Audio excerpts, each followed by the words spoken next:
Hello friends, in today's video, we shall dive into markets with asymmetric information and the curious case of quality uncertainty, also famously known as the market for lemons.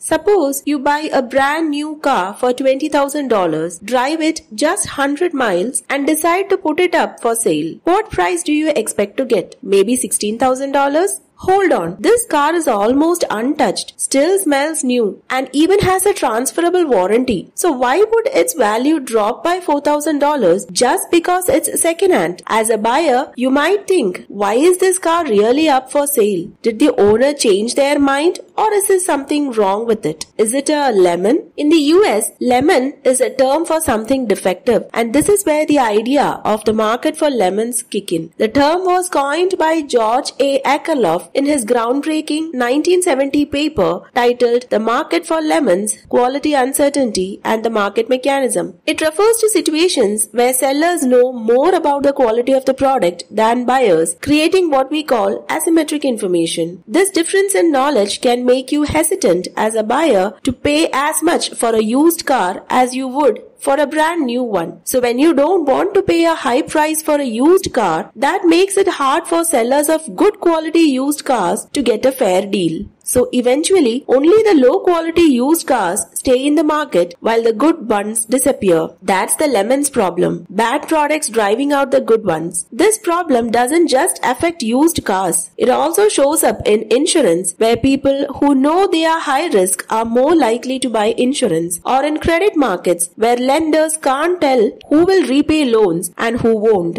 Even in job markets, employers might not know how good a worker really is just by looking at a resume. We shall see two cases. First, the case of used car markets without asymmetric information, and secondly, the case with asymmetric information. Imagine that there are two types of used cars, high quality cars and low quality cars. Both buyers and sellers know exactly the quality of the car, whether it is low quality or high quality. In this case, there is no asymmetric information between them. Everyone knows which car is good and which one is bad. So what happens? The market naturally splits into two. One market for high quality used cars, where buyers are willing to pay more, and another market for low quality used cars, where buyers pay less. Because the quality is clear to everyone, each car gets a price that matches its true value.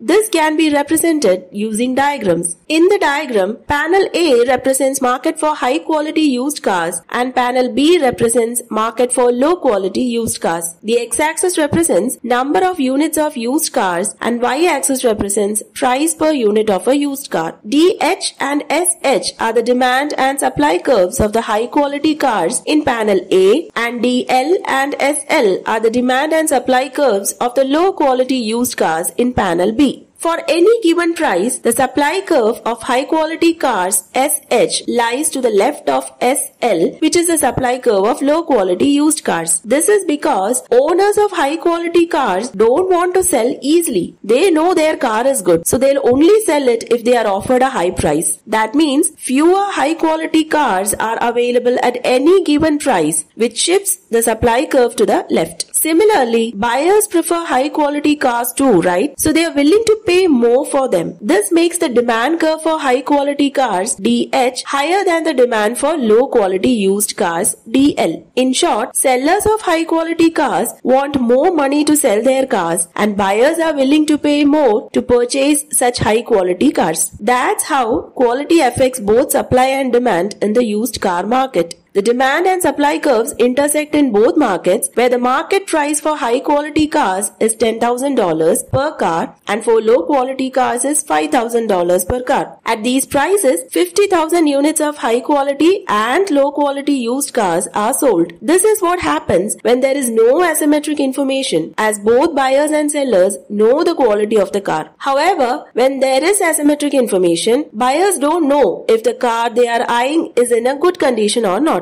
They might only discover the true condition of the car after buying and using it for a while. So to play it safe, buyers treat all cars as of average or medium quality and adjust their willingness to pay accordingly. Say around $7,500. The demand for cars considered to be of medium quality is denoted by DM, which is below DH, but above DL. In their minds, there's a 50-50 chance that the car could be a good one or a bad one. That uncertainty affects how much the buyers are willing to pay. Since they can't be sure it's a good car, the buyers won't pay the price of a high quality car. But they also won't go too low, thinking it could still be a decent one. Now, at $7,500, sellers of high quality cars feel like, no way, my car is worth way more than that. So only 25,000 high quality used cars get sold. Meanwhile, sellers of low quality cars are like, great deal, take my lemon. And guess what? 75,000 low quality used cars get sold. Did you note the difference? In a world without asymmetric information, high quality used cars were sold at a higher price and low quality used cars at a lower price. But now, with asymmetric information, buyers can't tell the difference in quality of the cars. And so, at $7,500, high quality used car owners are reluctant to part with their high quality cars, whereas low quality used car owners are more than happy to sell their cars, which is why less of high quality used cars and more of low quality used cars are sold now.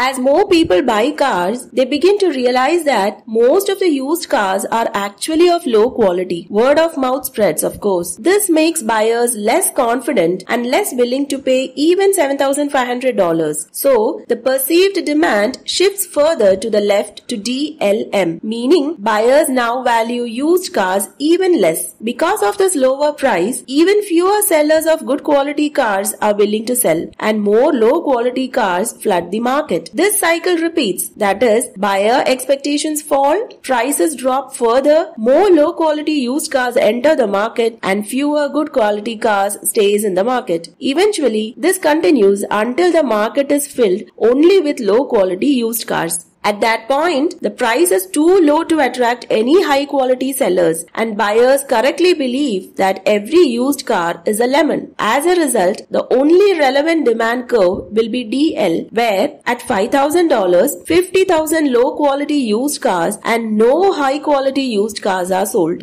Now the situation doesn't always go this extreme where only low quality cars are sold. Sometimes the market may settle at a price where some high quality cars are still sold, but the number will be less than what we would see if buyers could tell which cars were good before buying. In other words, if there was no information asymmetry, more high quality cars would be available in the market. But because of asymmetric information, buyers can't trust the quality, so they pay less and many sellers of good cars drop out. So imagine you are selling your brand new car which you know is in perfect condition. Still, buyers won't pay you what it's really worth because they can't be sure it's not a lemon. You'll have to accept a lower price just because of this trust issue. This is why in markets with asymmetric information, low quality goods can push out high quality ones. Over time, fewer good products are sold, and this leads to what economists call a market failure. This whole situation is known as a lemons problem, and it shows how lack of information can cause serious problems in how markets work. If you like the video, do subscribe to my channel and share the videos with your friends. Thank you.